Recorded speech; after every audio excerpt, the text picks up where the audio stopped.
fidèle téléspectateur dalee nag jàmm ci seen émission bi di li ci ba dëkk bi tey nag dam ci daal di ànd ak sama invité bu yaañ bi di Henri bu Sonko laataa ñuy tàmbali rek bi les émission dama koy daal di bàyyi mu présenté Henri salaamaaleykum.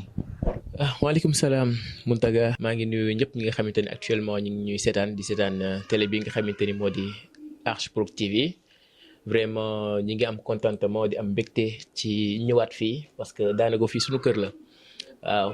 mën nañu wax ni fii bii mooy sunu presque 3e émission boo xam te ni ñu ngi koy am fii macha allah di leen delloo njukkal ci invitation bi di kontaan ci li nga xamante ni moom moo di invitation bi merci beaucoup. Henri, c'est un plaisir de te revoir sur ce plateau tey nag dañuy wax ci wàllu justice également bu ñu paree jógee foofu noonu ñu daal di laal li nga xam ne moom mooy ce domaine d'activité également wax ci wàccaayu tabaski bi également donc premier point bi nga xam ne moom la ñuy waxtaanee tey mooy la justice récemment on avait vu que le PM Ousmane Sonko avait fait une visite auprès de Azoula te tey ñenn ñu bëre tey dañ ko ñaawlu également ñenn ñi ñu ngi jox ay idées yi nga xam ne par rapport à la situation yow ban gis-gis nga am ci loolu le macha allah Mountaga question bi am na solo te vraiment on a vu li nga xamante ni moom la ko Sénégalais yi traité parce que tey jii on peut dire que ni le président Ousmane Sonko le premier ministre du Sénégal tey jii nii li mu def bërki démb dafa doon loo xamante ni vraiment ñun bettuñu ñun en tant que patriote parce que ñun xam nañu suñu kilifa fu ñu teg seeti gi mu seeti Azoura nag am na ñoo xamante ne lu leen neex ñu ngi koy interpréter parce que tey on peut dire que ni le président Ousmane Sonko am na ñu ni waru woon dem seeti ko am na ñu ni puisque moom dafa toogoon di wax ni comment dirais-je il n'est pas képp koo xamante ni da ngay saaga rek bokkoo ci njabootam et tout ça kon lan moo tax le président Ousmane Sonko dem di seeti ki nga xamante ni moo di Azoura c'est ça le problème mais man en tant que patriote wax dëgg fa neex yàlla keroog su ma yëgoon ni président Ousmane Sonko day seeti ji Azoura man je ferais benn bêtise boo xamante ni peut-être ma fekk foofu à la place pour nga xamante ni macha allah ma mën a am ci privilège boobu parce que ñun dañoo jàpp ni seeti googu mu ko seeti wax dëgg fa neex yàlla ziar boobu noonu c'est pas donné à n'importe qui c'est pas donné à tout le monde te loolu wax dëgg fa neex yàlla lu ñu rafetlu la ñun en tant que patriote en plus lu yokk suñu patriotisme la lu yokk suñu yëg-yëg la lu yokk suñu gëm-gëm parce que tey jii nii on peut dire que ni tey jii nii le président Ousmane Sonko mi nga xamante ni moom moo dem seeti benn ndaw ci njabootam wala ñaari ndaw ci njabootam yi nga xamante ne yoon teg na leen loxo parce que tey jii on peut dire que ni Azoura man je le connais c'est un gars que je connais très bien. Mais pourquoi Azoura seulement parce que tey y a pas que Azoura même bu fekkee ni c'est un patriote bi nga xam ne tey il s'est battu pour le parti du pouvoir ak yeneen mais pourquoi lui seulement alors qu'il y a pas mal de détenus yi nga xam ne tey jii nii ils sont en prison. En fait xam nga contexte dañoo changé. ñun on a été dans l'opposition. te wax dëgg fa neex yàlla lu bare daj nañ ko ci opposition bi. te yàlla xam na ni amul jour boo xamante ni président Ousmane Sonko ndaw daanu na ci combat bi wala damm na wala gaañu na ci combat bi te jëlul par exemple live am wala jëlul comment dirais-je compte Facebook am mu naqarlu loolu noonu amul. Il a été toujours avec la jeunesse moom mooy son fameux discours ba mu naan à cette jeunesse je rappelle ce qui nous lie parce que tout le monde sait qu'il y a un lien particulier c'est cette particularité là le président Ousmane Sonko doon ko wax. particularité bii nga xamante ni yëg-yëg bi parce que tey jii ñun on a tout vu tey lan nga daan gis homme politique yi jeunesse bi lan leen daan doyee sol leen t-shirt. mais est-ce que tamit sol leen non pardon ma ba jeexal foofu li ñu daan doyee par exemple la jeunesse mooy solal t-shirt solal lu mu tëddi sax casquette toppal si man di daw ba furi wala àndal ak man waxal ma lii waxal ma lële mais au retour dootul amul benn par exemple lien d'affection entre eux mais ñun ce qui est lien bi nga xamante ne moom moo am entre nous et le président Ousmane Sonko lien de parenté la lien d'affection la lien boo xamante ne affaire de famille la parce que dañ koy wax toujours famille la ñun dañoo bëggante dañuy soutenirante dañoo en plus duñu seetaan sunu nawle looloo waral tey jii nii le président Ousmane Sonko. Mais est-ce que tamit ci noonu est-ce que c'est seulement un live de sa part suffirait seulement pour pouvoir atténuer ces tensions-là? Parce que tey si on rappelle bien sûr parce que mosoon na génn ne bon man duma dem ci page Facebook également duma seetaan télé et cetera en tant que PM. Et déjà tout à l'heure tu as parlé de tes propos. Le fait que tey aujourd'hui il prend sa page Facebook afin de relater faits yi nga xam ne ñoom ñoo jot am pour mën a aussi ñaaxaat les jeunes patriotes. D'accord xam nga tey jii nii. yow est-ce que xam nga ni Pastef képp koo xamante ni patriote nga am ay problème am ay tolof ci combat bi ñu daan mënee. sa famille jëluñu la en charge c'est Pastef qui prenait ñoom ñëpp moo leen di jël en charge te loolu bañ koy def ña nga nekkoon ci opposition. kon ba léegi maa ngi lay wax ci yëg-yëg bi nga xamante ni moo am entre nous ak responsabilité bi nga xamante ni moom la suñu ay njit taxawee. tey ñi ci am seen bët fokk parce que gis nga le président Bassirou Diomaye Faye ba nga xamante ni ba muy def lu mu tudd sax serment. mi ngi koy wax. mu ni il me revient de douloureux souvenirs. Les martyrs de la démocratie sénégalaise. Il y a eu des martyrs. Il y a eu des amputés, des blessés et des anciens prisonniers. te ñooñu amul kenn koo xamante ni Pastef ignoré na la. Pastef taxaw na lu la war a taxawoo te loolu c'est grâce à qui? C'est grâce au président Ousmane Sonko. C'est-à-dire njabootam gis nga bërki démb ba ñu amee problème avec Barthélémy Diaz. C'était la première fois nga dégg le président Ousmane Sonko tudd turu Barthélémy Diaz. tudd turu Barthélémy Diaz carrément ni que Bart waaw da nga xamadi li nga def parce que ça se passait ici à Saint-Louis. moom mooy ñi nga xamante ni dooroon na leen jaas yi gaañ leen. ça se passait ici. mais jour boobu ngeen mos a dégg président Ousmane Sonko taxaw ni du man nangu kuy dal sama njaboot. Parlons de jeunes combattants. Élections yi jot a wees lors des élections passées jot nañu am écho que ni camp de l'opposition actuelle bii nii dañ la proposer poste donc ci poste boobulee ci ay dégg-dégg également que ni tu as cédé à ce poste tu as refusé. Pourquoi ce choix? mu tëgg xam nga ñi ngi doon wax ju am solo. on parlait déjà lépp ci sujet bi la. C'est la même chose parce que déjà vous avez parlé de patriote c'est ça. toujours dans le cadre du patriotisme. toujours dama lay wax moom mooy gëm-gëm gi ñu am ci ànd ak le président Ousmane Sonko.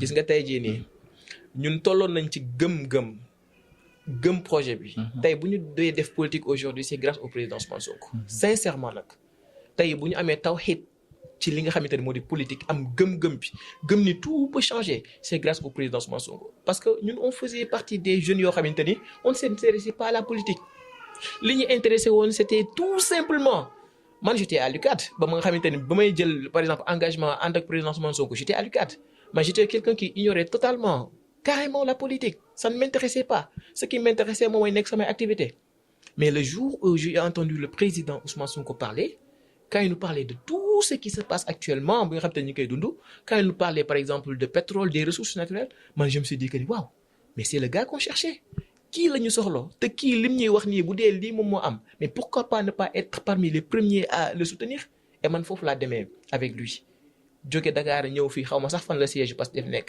ànd ak le président Ousmane Sonko te j'ai confectionné ce gratuitement maa defar sama Lacoste defar sama lu mu tudd sax badge commencé nekk sur le terrain sans pour autant savoir fan la siège Pastef nekk di liggéey kon kooku dafa dem ak gëm-gëm. léegi imaginez-vous man 2018 laa dugg Pastef gëm-gëm googu ma koy am di continuer avec nag beaucoup de jeunes. parce que je me rappelle bien ba may ñëw Pastef en 2018 man je trouvais là-bas les Mohamed Seck je trouvais là-bas les comment dirais-je nu ñu koy waxee ay Yatta. je trouvais là-bas aussi tamit ñooñu ay grandes patriotes lañ de la JPS. ku ñuy wax Roger. ñooñu laa fekkoon ci biir parti bi. et ba ma ñëwee ma tamit ñu dalal ma. et vraiment j'ai commencé man aussi tamit nekk ci liggéey bi. mais yàlla xam na ni waa APR. Je pense que c'était ces élections passées là. mais dama toog am ku ma woo parce que xam nga ni ñoom c'est-à-dire ils ne supportaient pas le fait que à chaque élection ñuy perte Ndiolofène. te Ndiolofène dafa nekk zone bi nga xamante ne dafa sensible parce que foofu la première dame dëkk. Ndiolofène fa le Mansour Faye ministre. Mais ils étaient puissants à cette époque-là. Mais ils étaient puissants mais pourquoi ils n'arrivaient pas à gagner. parce que dem nañu 3 élections yoo xamante ne dañoo perdre Ndiolofène. ça ils ne pouvaient pas digérer ça. et loolu noonu il fallait que ñoom aussi tamit ñu jéem ci jóg def ci ay jéego. parce que Ndiolofène fa la Mansour Faye dëkk. Mansour Faye bu ñu nee kat mooy Mansour Faye mooy goro président sortant. buñ ne Marème Faye Sall mooy première dame Ndiolofène la dëkk. mais foofu noonu est-ce que yow yaa leen waaxu nag tamit. mais attendez mais moo tax dama lay expliquer parce que loolu noonu parce que parfois ay nit dañ ma siy interpeller fi nga laal nii dafa am solo ay nit dañ ma siy interpeller ni ma mais Henri pourquoi t'as refusé je te fais une révélation bi ma lay def ni am na ay patriotes yoo xamante ni yu yemoon ak man yoo xamante ni jël nañ leen mais dem nañu am na ay patriotes yoo xamante ni dañ leen woo comme niñ ma woowee mais jusqu'à maintenant ñi ngi feeraa ñi ngi liggéey man si j'avais accepté jusqu'à maintenant yàlla day def ni man maa ngi feeraa mais est-ce que ñoo ne patriotisme bi dëggu na ci ñoom mais déedéet mais tamit dafa est-ce que tombelul aussi que dëkk bi dëgër mais xam nga parfois aussi mën nga nekk soutien de famille également effectivement tey une situation s'impose donc tu es obligé. xam nga ñun ñëpp ay soutien de famille. fii ñun ñëpp am des problèmes. mais dafa am loo xamante ni moom laa lay wax léegi. patriotisme du ay mots kese. loolu dafay doon loo xamante ni dafay dund ak sa âme. gëm-gëm bu extrême la. man je te le dis man aw ma ci sagoo ci le président Ousmane Sonko. bañ ma woowee proposé ma man je les ai dit que ni depuis 2018 maa ngi Pastef du ma bàyyi bañ ne gannaaw suba la ñu jël nguur gi ma naan damay ànd ak APR. xalaatuma ko sama àdduna. te pourtant ils m'ont proposé tey jii nii xam nga moom laa lay wax Ndiolofène c'était benn zone bu sensible bañ fi amee seen DG bi am fi ay ambition. comme doomu Ndiolofène je pense que xam nga ko moom mooy As Ndoye. am fi ay ambition parce que jàppoon nañ dañuy gagner élection te buñ gagner élection yi dañuy gën a yaatal seen ambition mais malheureusement alhamdulilah j'ai fait le bon choix bañ ma proposé. man wax dëgg fa neex yàlla avec tout le respect bi nga xamante ni moom laa leen ameel j'ai refusé wax dëgg fa neex yàlla comme ni ko Ismaïla Madior waxee j'ai refusé diplomatiquement j'ai refusé diplomatiquement et alhamdulilah sant yàlla te loolu regretté wu ma ko jusqu'à maintenant bien vrai que nag ñi fa nekk ay doomu Ndiolofène lañu jusqu'à maintenant ñi ngi liggéey maa ngi leen ñaanal yàlla def ñu continuer foofu noonu di fa mën a continuer di fa am lu ñu suturloo pour yóbbuwaat seen njaboot. léegi gis nañu après bi situation yi jàllee on voit que tu bouges de trop également gis nañ que tu fais du bruit récemment ñu ngi lay gis ci ay panel organisé par OLAC déjà yow ci lan ngay yëngu concrètement ci OLAC balaa ñuy dem ci structure boobule. ah là là mu tëgga tey moom xam naa ne da nga ma jël auto uniquement pour kii ma quoi xam naa dañ la yónni da nga may enquête tey jii nii. donc c'est juste que procureur Ndoye quoi. comme que ci audit lañ toll rek. bàyyi ma auditer la rek ma xam déjà. ci nga yëngu c'est ça. millions yi dañoo dugg non c'est ça parce que bon alhamdulilah ñun moom amuñu ay millions quoi. waaw buñ ko amoon sax ci askan wi lañ koy def. parce que ñun ay soldaaru askan wi lañ.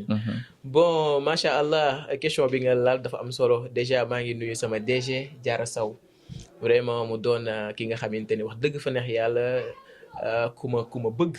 wax dëgg fa neex yàlla ku ma nawloo aussi tamit ku ma teg sama place vraiment man aussi tamit ma delloo ko cër boobu noonu waaw mu doon nag wax dëgg fa neex yàlla ndaanaan waaw parce que tey liñ ko dénkuñu ko lu ndaw parce que liñ ko dénk lu rëy la si jigéen nag ci jigéen wax dëgg fa neex yàlla parce que yow xam nga ni OLAC nga xamante ni lépp luy ressources et cours d'eau fii ci biir Sénégal gi ñoom ñu gérer ko loolu nekkul loo xamante ni wax dëgg yàlla dénkin bu ndaw la.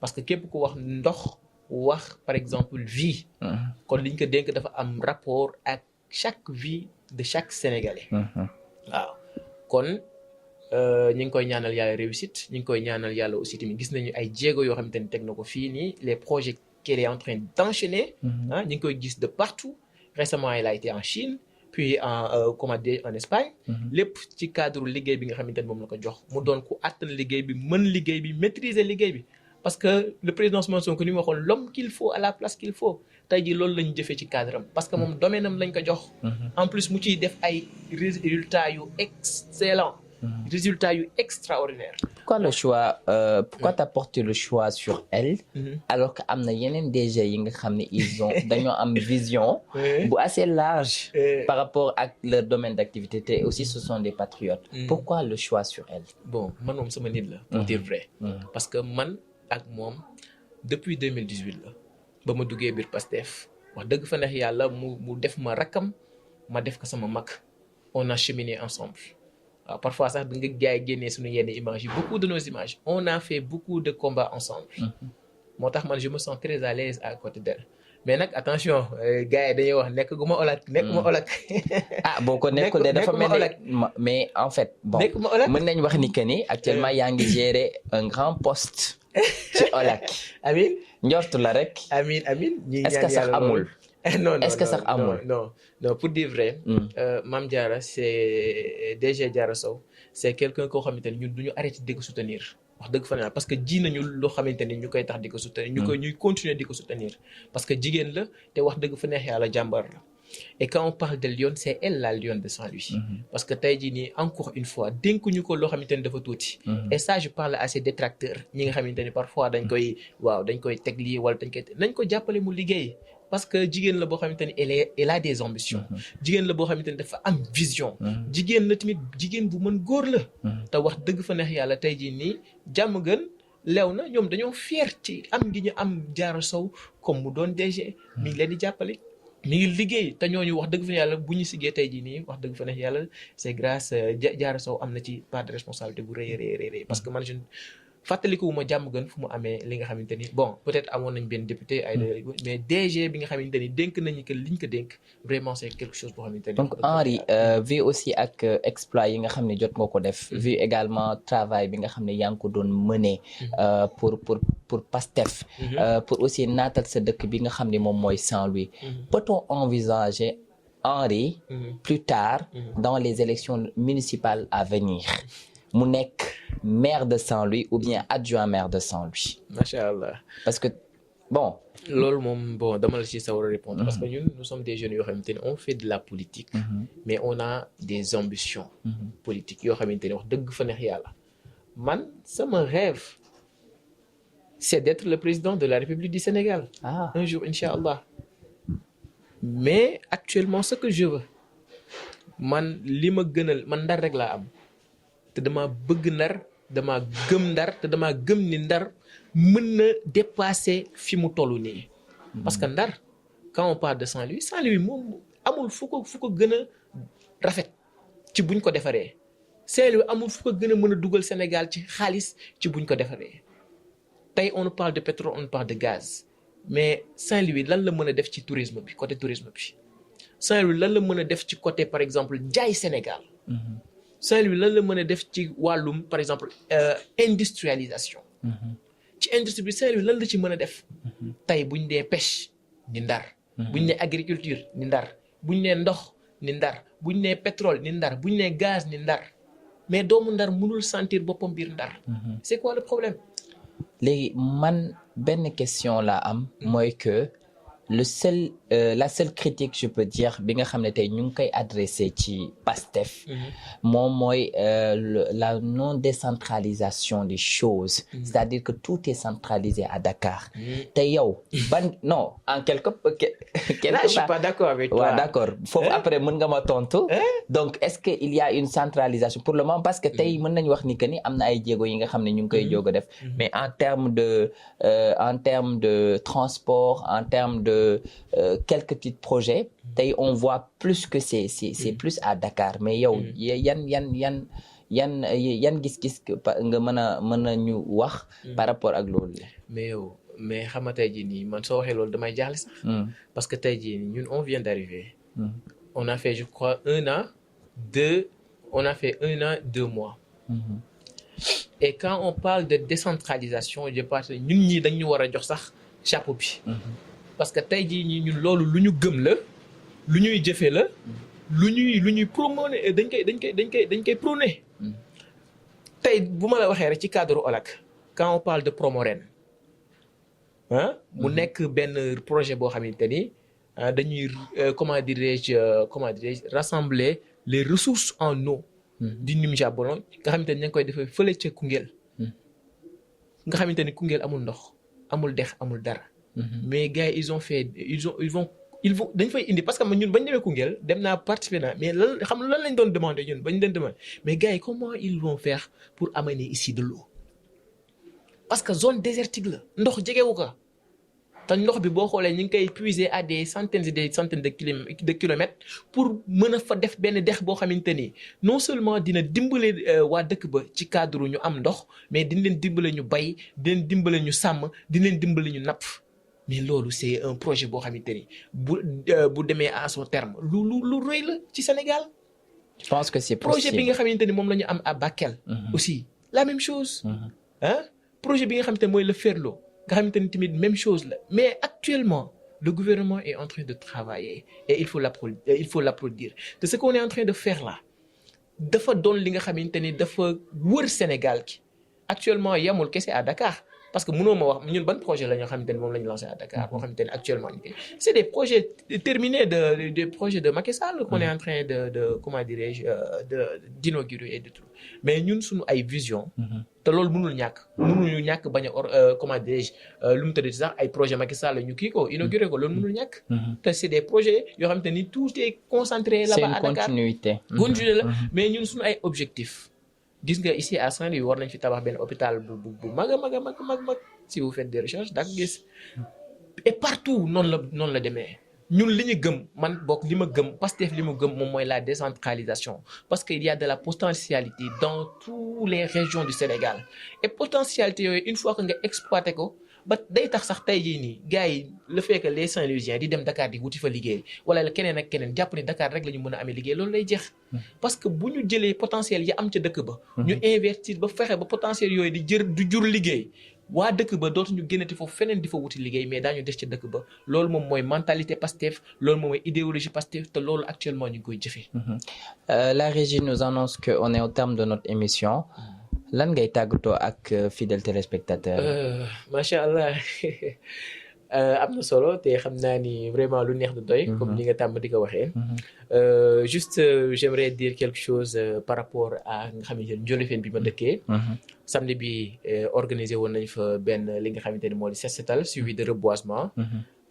ànd ceeg école ICAT Chérif nga xamante ni actuellement dañoo implanté wu là-bas à Ndiolofène Sud.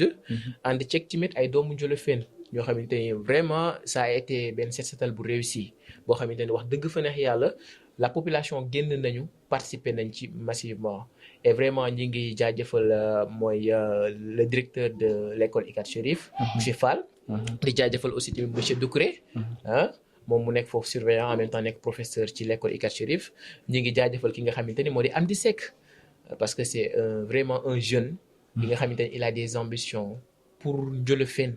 wax dëgg fa neex yàlla Ndiolofène en a besoin surtout Ndiolofène Sud en a besoin parce que dañoo manqué par exemple taxawaay non seulement ci suñu gox mais dañoo manqué tamit ku ñu taxaw. et foofu laay demee di woo waa Ndiolofène Sud yëpp.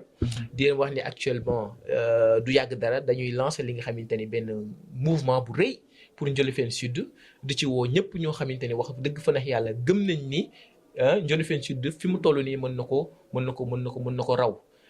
gëm nañ ni tamit Ndiolofène Sud mën nañu xeex ba inondation dootuñu sonal mën nañu xeex ba yenn insalubrité surtout dootuñu sonal ba Ndiolofène Sud changer xar kanam foofu daal laay woowee képp koo xamante ni jeune nga képp koo xamante ni yaay nga képp koo xamante ni papa nga képp koo xamante ni mag nga dëkk Ndiolofène Sud ñu ñëw ñu booloo ñu ànd liggéey suñu gox loolu moom mooy objectif bi te wax dëgg yàlla ñu ngi ci dañ ci tàllal suñu loxo et di jaajëfal ñi nga xamante ni wax dëgg fa neex génnoon nañ ci set setal bi passé di wax ni bientôt dañu amaat yeneen programme yoo xamante ni dañ ko teg incha allah pour Ndiolofène Sud jëm ca kanam waaw loolu daal.